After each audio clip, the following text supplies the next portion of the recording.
Alors, cette fois-ci, on va compléter le grand B, d'accord? On est toujours dans la première séance. Si vous regardez bien la vidéo, vous avez même la correction du document 1, mais on reviendra dessus quand on nous le demandera. Alors, on vous demande de présenter le document. Alors, nature et titre, artiste, date, commanditaire, lieu. Alors ça, maintenant, vous êtes habitués. Vous savez le faire parce qu'on a travaillé le temps 17 années et je ne pense pas que vous avez oublié, d'autant plus que vous l'avez travaillé aussi l'année dernière.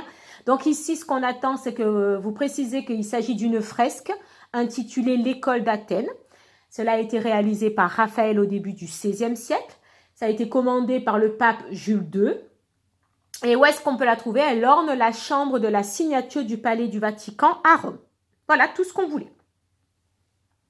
À l'aide de la légende, reporte dans les bonnes cases les lettres des éléments du décor et les numéros des personnages représentés. Alors, c'est ce que j'ai filmé. Vous avez toute la réponse, donc je ne vais pas tout reprendre. Il suffit de faire arrêt sur image et vous vérifiez si vous avez les bonnes lettres et les bons numéros dans les bonnes cases. Donc, quelle discipline Raphaël utilise-t-il pour construire son œuvre et comment parvient-il à lui donner de la profondeur, de la perspective en fait? Ça, vous le voyez plus en art plastique. Alors, Raphaël utilise la géométrie pour construire son œuvre et grâce aux points de fuite et aux lignes de fuite, il crée la perspective.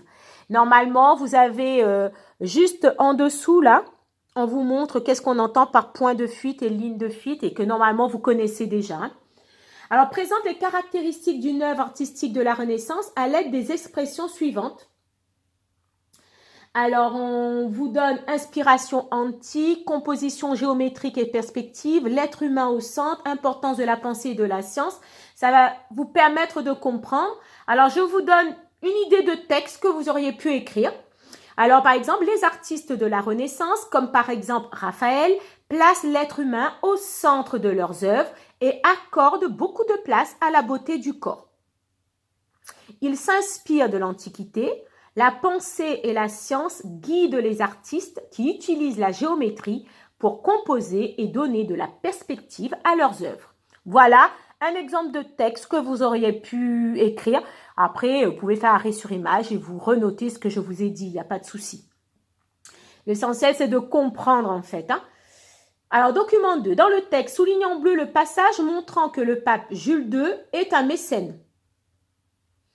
Alors, dans le texte, il fallait tout simplement, vous allez prendre le premier paragraphe, aller à la fin de la deuxième ligne et vous soulignez à partir de « Il utilise les richesses du Saint-Siège » jusqu'à la fin du premier paragraphe et la réalisation de son propre tombeau.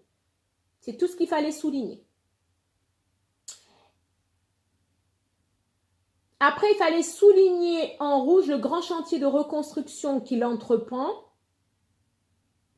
Alors là, cette fois-ci, on est dans le deuxième paragraphe et vous êtes dans la deuxième ligne. La reconstruction de la basilique Saint-Pierre de Rome, un chantier de plus de 20 ans. C'est ce qu'il fallait souligner en rouge.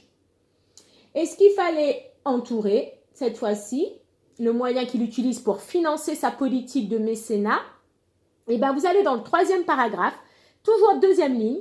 Jules II multiplie les ventes d'indulgence, pardon accordé par l'Église effaçant les péchés pour les financer. Et les indulgences, c'était quelque chose qui était complètement interdit. En fait, les gens payaient le prêtre pour en échange pour qu'on lui pardonne ses péchés. Et ça, c'est quelque chose qu'on ne fait pas en payant. Donc, les indulgences, c'est ce qu'il fallait retenir. On a terminé cette séance 1 grand B et on se retrouve pour la deuxième séance.